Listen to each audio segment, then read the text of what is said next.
Gracias a ti por estar con nosotros. Saber para servir. Seguramente en más de una ocasión en tu vida has escuchado aquello de que tenemos una especie de afición, a veces manía, por usar máscaras. Pero no solamente en los grandes festivales de Venecia o en los carnavales de todo el mundo. A veces en la propia supuesta intimidad del hogar prevalece más una máscara que disfraza en el fondo quiénes somos.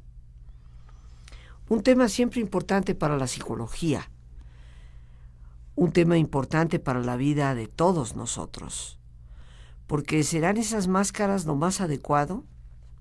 Tal vez algunos puedan pensar que en ocasiones sirven una importante función, aparentar ser, y que con ello pues la llevaremos más en paz. Pero a la larga el costo en nuestro interior es muy alto y tendríamos que revalorar si de verdad valen la pena o el rostro más importante es el auténtico, lo que hay dentro. Hoy nos acompaña para este muy importante tema, así que aquí la tenemos. Ella es la maestra Maite López Fernández, licenciada originalmente en filosofía, posteriormente con una maestría en todo lo que es desarrollo humano y también especializada en el área de la psicoterapia. Las máscaras. Maite, bienvenida al programa, muchas gracias por atender a nuestra invitación y qué gusto que podemos dar gusto a nuestro auditorio. Ay, Rosita, muchísimas gracias. Es un honor y un enorme placer para mí poder estar aquí y te lo agradezco de verdad, sinceramente. Muchas gracias. Yo te lo agradezco a ti junto con todos los que nos escuchan. Y las máscaras, cuéntanos, ¿desde qué perspectiva en filosofía, psicología, terapia podemos enmascarar las máscaras o destaparlas? Pues hoy vamos a abordar este tema desde la perspectiva de la psicoterapia corporal, en particular desde la perspectiva de la core energética, que es una línea desarrollada por el médico psiquiatra John Pierrakos, quien fuera discípulo del psicoanalista Wilhelm Reich, y que desarrolló una perspectiva muy interesante de la psicoterapia, no tanto como método curativo de psicopatologías, sino como camino de desarrollo y crecimiento. Core terapia. Core energética. Core energética. Sí. Quiero señalar que yo no soy una ortodoxa de la core energética y que aquí retomaré los elementos que en mi perspectiva personal han resultado para mí más valiosos, tanto en la práctica de la psicoterapia como en la comprensión del ser humano. Entonces es desde mi perspectiva personal que retomo estos elementos. Claro. Lo que Pierrakos nos explicaba es, bueno, para él era muy importante resaltar que somos una unidad. Somos una unidad de cuerpo, de emociones, de pensamiento, de voluntad y de espíritu. Y en esta unidad que somos, tenemos cada uno nuestra personalidad única, irrepetible, particular. Esta personalidad, como sabemos, pues, está conformada por el temperamento, que muchas veces, bueno, que de hecho heredamos, hay un elemento genético en el temperamento. Es el sello de fábrica, digo yo. Así es. Y está el carácter, que se desarrolla, aquí sí, con influencia del ambiente, casi siempre, obviamente, de nuestros padres, que es el entorno más próximo en el cual nos desarrollamos desde que nacemos. Y en este desarrollo del carácter, el niño inconscientemente va aprendiendo que hay partes de sí mismo que son valiosas y que él interpreta como valiosas porque son bien recibidas por sus padres, por el entorno más inmediato, y aprende también desde lo inconsciente que hay partes de sí mismo que no son tan valiosas y que de hecho tendría que ocultar, que no son bien recibidas. Y es ahí cuando empezamos como a resaltar ciertos elementos de nosotros, a exagerarlos, a distorsionarlos y a ocultar otros. Es ahí donde empezamos a construir lo que será nuestra máscara. En la core energética se distinguen la máscara, que sería la capa más externa de la personalidad, y lo que oculta la máscara será, que será de lo que hablaremos más adelante, será el ser inferior y el ser superior.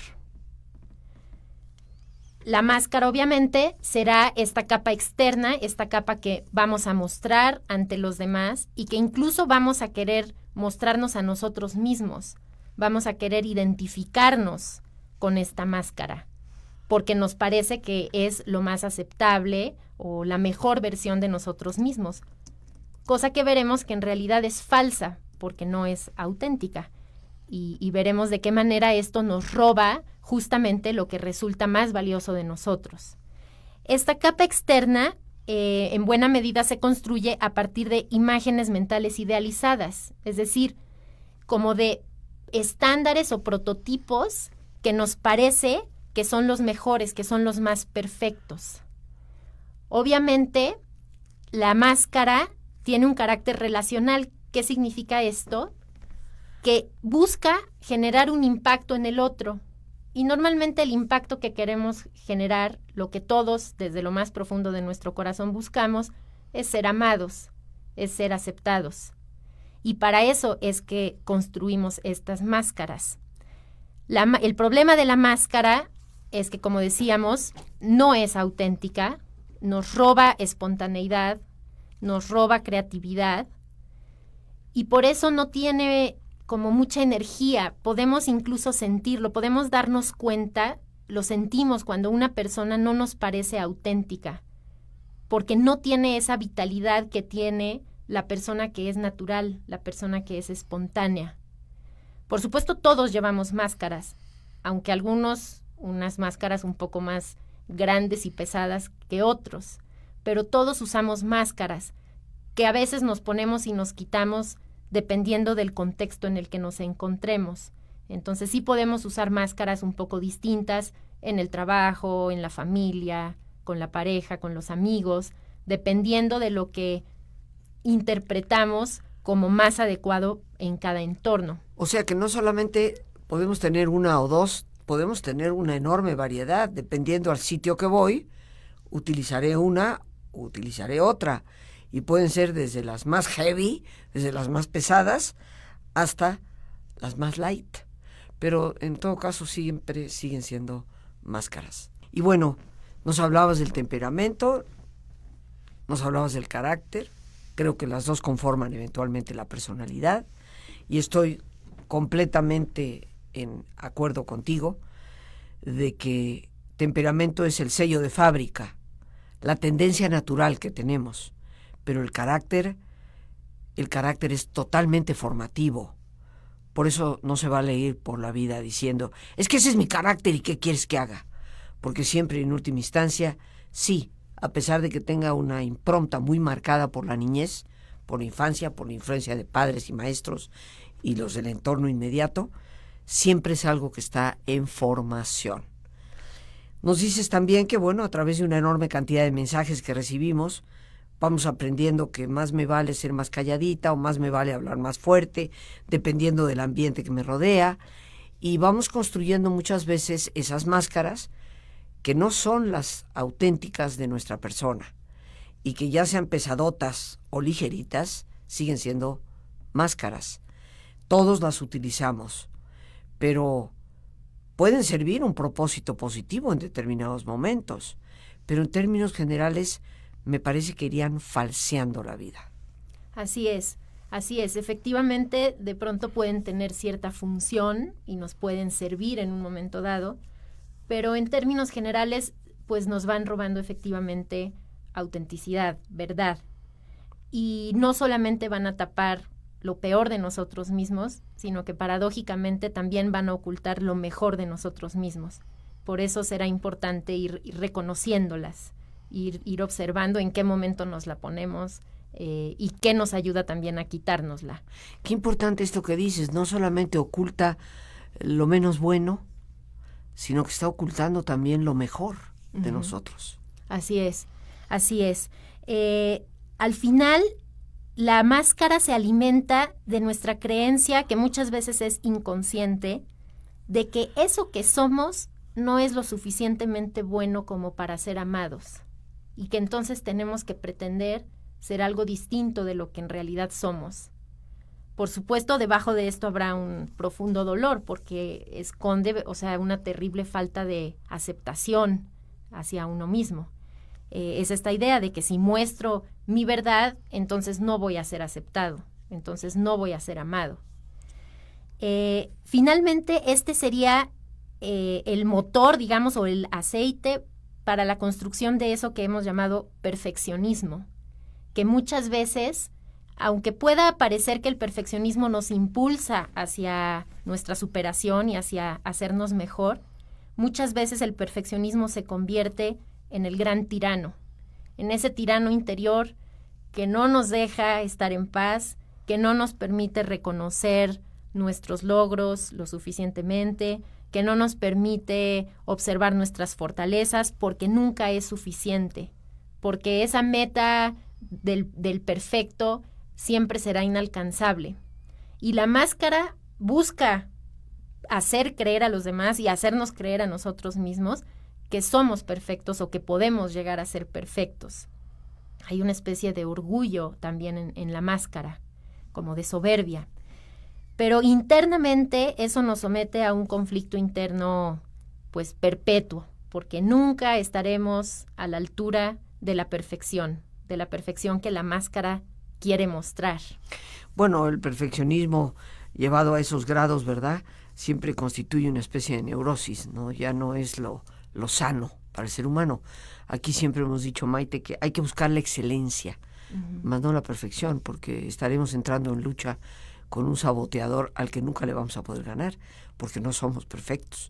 Entonces, buscar la excelencia es una cosa, y procurar ser perfectos, pues se puede convertir en una especie de trastorno obsesivo para algunas personas. Exactamente. Es una guerra que de antemano está perdida y que te impide el disfrute de la vida y el disfrute de ti mismo.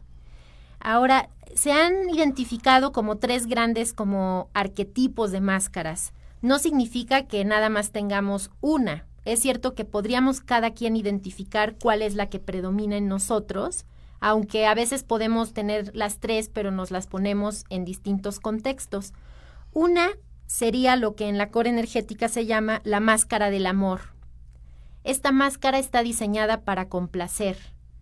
Es la máscara de la persona que siempre se presenta como muy buena, muy amable, muy dulce. Muy servicial. Muy servicial, a todo dice que sí.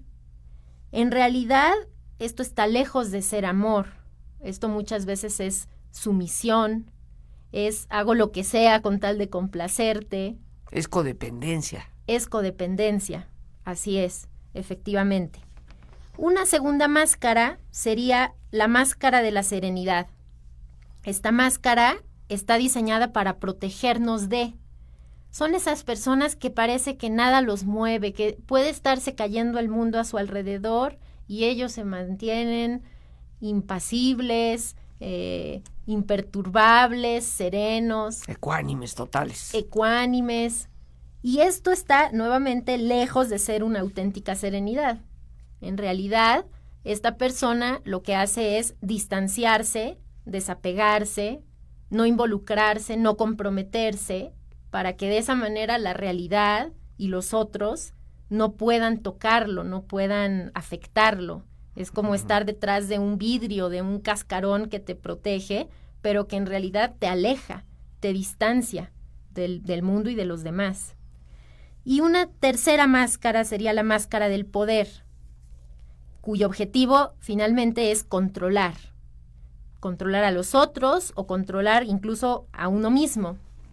Esta máscara pues es la que se ponen estas personas que se muestran como muy aguerridas, muy agresivas. En nuestro mundo contemporáneo muchas veces son las personas que se muestran como muy competitivas, que proyectan esta imagen de éxito, pero que sí ocultan una tremenda agresividad y una necesidad de controlar a los otros y controlarse a sí mismos. Entonces, como vemos, ya sea cualquiera de estas 3 máscaras, que como decía, puede ser que haya una que predomine en nosotros, pero que de pronto podemos utilizar en un momento dado cualquiera de ellas. Todas ellas en realidad ocultan lo que somos. Como decíamos, no solo lo peor, sino también lo mejor de nosotros mismos, tanto lo que podemos realmente ofrecernos a nosotros como al mundo. La máscara puede servir, como decíamos, pero también nos está quitando vitalidad, nos está quitando espontaneidad, autenticidad. Por eso es importante ir reconociendo qué máscara es la que usamos y por qué y para qué y cuándo nos la ponemos.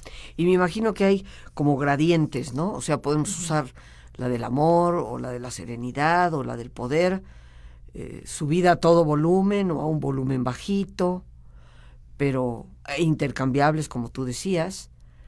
Ahora, ¿cuál es el problema, Maite, de las máscaras?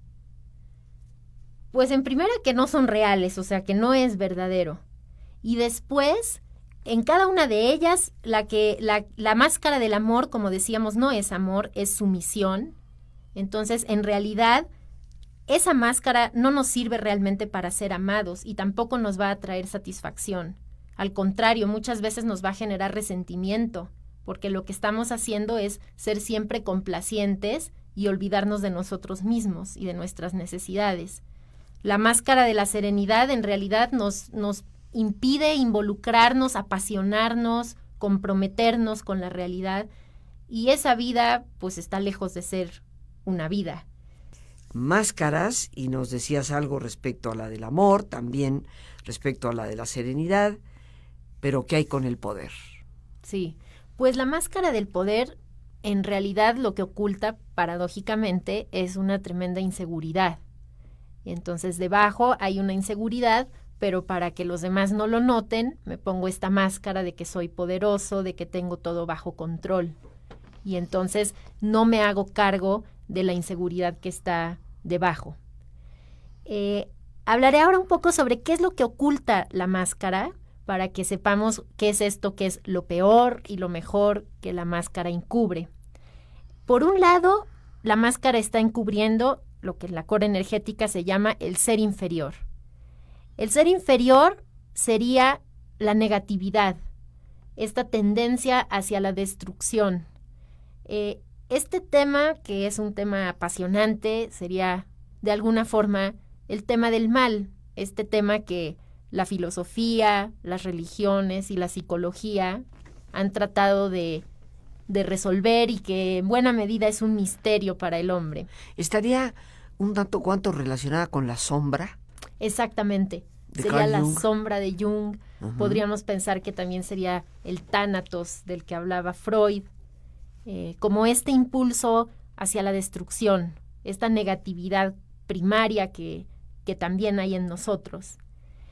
Y aquí también podríamos encontrar como 3 arquetipos de este ser inferior que corresponden o que están relacionados con las máscaras. Debajo de la máscara del amor encontraríamos en el ser inferior un profundo y poderoso miedo. El miedo a no ser aceptado, el miedo a no ser suficiente, y entonces pues me disfrazo del bueno, del amable, del dulce. Pero en realidad lo que tengo es un profundo miedo. Debajo de la serenidad hay orgullo, hay la sensación de que soy mejor que los demás y por eso me mantengo aparte, me mantengo como en mi cápsula que nadie puede tocar, que nadie puede sacudir, porque en realidad hay una sensación de orgullo, de ser mejor o de estar por encima del mundo y de los otros.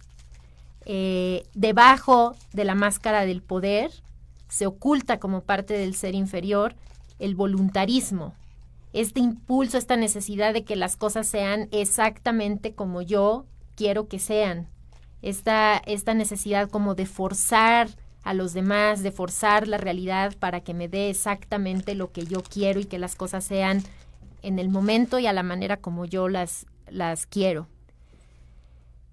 En el ser inferior obviamente también habrá grados, así como veíamos que en la máscara hay máscaras más ligeras, máscaras más pesadas. En el ser inferior podemos ir desde la insensibilidad, que es mantenerme indiferente que ya es una forma de agresión. Claro. Hacia un término medio que sería la reactividad, es decir, en cuanto alguien me toca el claxon en la calle, aprovecho y reacciono con toda mi furia y todo este impulso destructor. O yéndonos hasta el otro extremo, que ya sería la crueldad activa, que no necesito ni siquiera pretexto para ejercerla, ¿no? Sino que simplemente voy y la actúo. Algo curioso en el ser inferior es que pareciera que hay un cierto apego al ser inferior. Una parte de nosotros lo disfruta. Hay un cierto placer también en esto. Y es importante reconocerlo, porque eso nos permite también asumir nuestra responsabilidad. Normalmente, con la máscara, lo que hacemos es ir culpando a los demás. No, es que si hice esto, si reaccioné de esta manera, fue culpa del de enfrente que me provocó. O fue culpa de mi compañero de trabajo que hizo tal cosa y entonces yo me tenía que defender.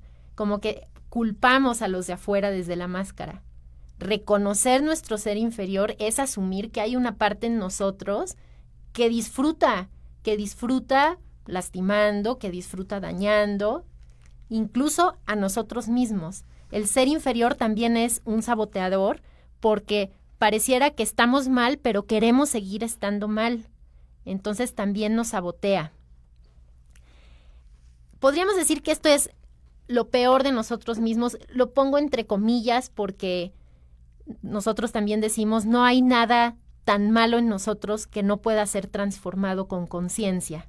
Entonces, tampoco se trata de horrorizarnos de nosotros mismos. Sí, y yo creo que habría tal vez que matizar, Maite, lo del mal, ¿no? O sea, es a veces esa tendencia egoísta de todo aquello que yo en lo personal llamo los antivalores, que por diferentes motivos aparecen, pero no en el sentido de como aquella película La semilla de la maldad, ¿verdad? Lo cual nos lanzaría a lo que algunos muy sarcásticos y con mucho cinismo piensan que el ser humano es malo por naturaleza, cuando yo creo y afirmo es todo lo contrario. Por naturaleza el amor es lo que prevalece y es lo que más deseamos. Tú misma nos dices, usamos máscaras en el fondo para buscar amor, porque queremos ser amados. Eso es lo que todos los seres humanos queremos. Entonces, habría también que matizar eso, pero ¿qué pasó con la superioridad? Así es, efectivamente, debajo del ser inferior, lo que hay es el anhelo profundo del corazón del amor, de ser amados y de amar. Y justamente el ser inferior ha sido producido pues por las carencias de amor que todos hemos tenido en mayor o menor medida, inevitablemente por nuestra condición humana.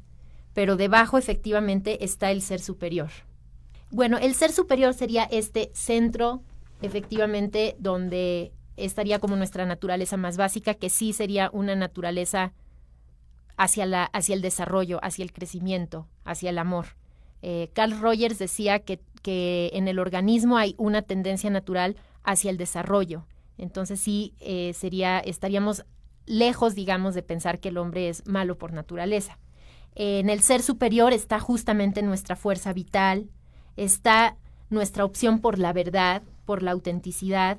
No es tampoco un falso optimismo, no, es la conciencia, la verdad y la intención positiva, la intención profunda hacia la positividad, hacia la construcción, hacia el bienestar. O sea que no estamos hablando de inferioridad o superioridad en términos de los complejos o de la soberbia o de mera sumisión, sino que estamos hablando de lo inferior en nosotros, lo menos bueno, y de lo superior en nosotros, lo que nos impulsa y nos ayuda a construirnos. Así es, exactamente. Entonces, el trabajo justamente consistiría, y este es un trabajo que podemos hacer y que sería la intención de un trabajo psicoterapéutico. Ya sabemos ahora en nuestra época que la psicoterapia no es únicamente para la gente que tiene una enfermedad mental, que la psicoterapia es más un camino de vida, un camino de toma de conciencia, pues justamente para desarrollarnos y estar cada día mejor. Entonces, el trabajo justamente sería Por un lado, penetrar la máscara, es decir, tomar conciencia de cuáles son las máscaras que usamos, para qué lo hacemos, en qué contexto. Descubrir ese ser inferior que está debajo, y lo que necesita ese ser inferior es, por un lado, reconocerse y también expresarse. Y esto es ideal hacerlo en un contexto psicoterapéutico, porque en la relación psicoterapéutica, cuando expresamos el ser inferior, no dañamos a nadie. Yo recuerdo una maestra, ella es de la Facultad de Psicología de la UNAM, la doctora Marta Páramo, decía, todos tenemos nuestro caimán, que sería como este ser inferior. Dice, solo hay que saber en dónde lo dejamos salir a pastar y dónde no. Entonces, la psicoterapia puede ser un buen lugar para que el caimán salga a pasear. Ahí podemos expresar nuestro resentimiento, nuestra envidia, nuestra ira, siempre con la intención, finalmente, de llegar hacia un mejor lugar que será el ser superior. Entonces, lo que necesitamos es reconocerlo, expresarlo, hacernos responsables, dejar de culpar a los demás, hacernos responsables, justamente para no ir echándole a los demás nuestra negatividad, para no ir amargándole la vida al de enfrente. Y después de esta expresión y de este reconocimiento de la responsabilidad, darnos cuenta también de cuáles son los anhelos del corazón que están debajo de este ser inferior. ¿Qué es eso que en lo profundo en realidad anhelamos y que nos hace estar furiosos porque no lo tenemos? Y darnos cuenta también del alto precio que pagamos mientras nos quedamos en nuestra negatividad. En el fondo creo, Maite, que lo que nos dices es que no tenemos que esperar a estar desequilibrados emocionalmente. Uh-huh. Porque yo creo que todos somos lo suficientemente inteligentes para reconocer que el uso constante de estas máscaras nos está negando la verdadera felicidad. De honestidad, no negará que usa máscaras. Y que muchas veces esas máscaras están ocultando la verdadera belleza y potencial que hay en nosotros. Y si queremos ser felices, habría que hacer algo. ¿Cuál es tu línea de trabajo en esto y por qué sería conveniente? Uh-huh. Sí, pues efectivamente yo estoy convencida de que todos estamos en este camino, de que todos pues compartimos, digamos, somos realmente hermanos o compañeros de camino, porque todos compartimos las dificultades, el dolor, todos usamos máscaras, todos escondemos negatividad, y de lo que se trata al final, yo pienso, pues esta vida es para vivirla siempre lo mejor que podamos, y para qué esperar a que sea demasiado tarde si podemos sacar de la vida el máximo provecho. Y este provecho pues es haciendo de nosotros una mejor persona para nosotros y para los demás. ¿Podemos llegar a vivir sin la máscara? No, absolutamente. Podríamos pensar que absolutamente es casi imposible, pero sí podemos reducir esa máscara en muy buena medida, de manera que vivamos más en el ser superior y mucho menos en la máscara, más en la autenticidad y menos en la máscara. De pronto la vida, las circunstancias sociales nos hacen, no digo que nos obligan a usar la máscara, pero de pronto podría ser imposible descartar por completo la máscara. Ahora, ¿hay momentos en que se puede estar sin máscara? A mí me parece que sí. Tal vez estas experiencias cumbre de las que hablaba Maslow, o una relación de amistad en la que realmente experimentamos momentos de encuentro, una relación de pareja con un amor auténtico, en la familia, en fin, me parece que en la misma profesión, cuando uno está en un momento de plenitud, como de expansión en el trabajo, me parece que podríamos sentir este ser superior y esta plena autenticidad, que sería pues el objetivo final, ¿no? Y como decía, no es un optimismo ciego, un optimismo falso, sino como poder centrarnos o arraigarnos en la intención positiva, como esta forma como tú siempre concluyes las relajaciones de estar mejor, mejor y mejor, ¿no? Esa sería como la intención. Y ser siempre muy compasivos con nosotros mismos. El ser superior también es esta capacidad que tenemos de observarnos con compasión. Y creo que para eso la meditación, la oración, la relajación son de gran ayuda, porque nos permiten observarnos con un corazón compasivo. Maite, pues yo te quiero agradecer tu presencia en el programa. Por el día de hoy, las gracias a Dios por este espacio que nos permite compartir. Y el más importante de todos, una vez más, gracias por tu preciosa compañía. Y que Dios te bendiga siempre.